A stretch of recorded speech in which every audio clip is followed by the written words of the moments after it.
into fixing assets because you're worth it. In today's episode, would have been out last week had I not gotten the worst cough imaginable, hence the Mickey take of an introduction. Basically, we're looking at what product would be best to use to treat the underside of the Morris Minor.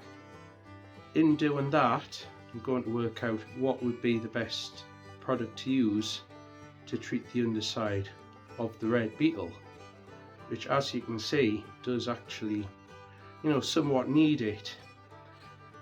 And believe it or not, when we look at the two undersides, which you'll be able to see later in this video, we're going to see how each of the products has lasted over the years. Now, the correct point to start this story at is the delivery of a Morris Minor Traveller in 2016 into my lockup.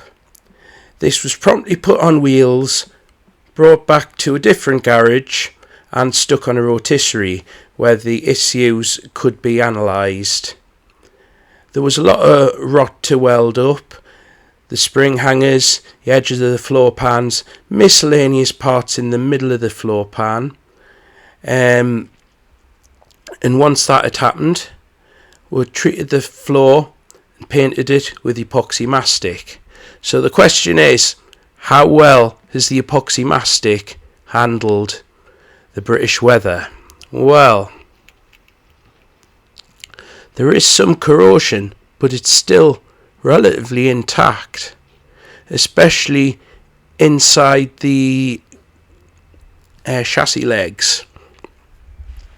Going back over in the car, it's actually really held up quite well, apart from on the spring hangers and maybe around the new metal. So I would suggest that this is actually a good product.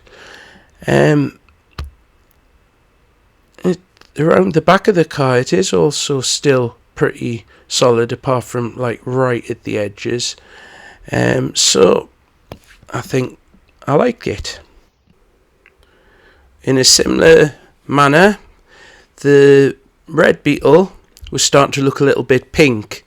This was a Rust-Oleum paint job, and I decided it needed a bit of welding underneath. It wasn't going to get through the next MOT, so I laid it up for a year.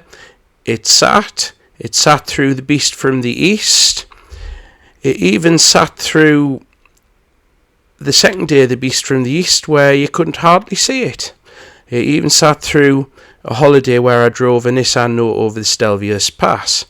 I then rotisserized it, did the welding, and painted it with a rust treatment that was well advised. And this is it today. Now, bear in mind, this paint was put on in 2018, and well, I think the phrase I would use is a bit flaky.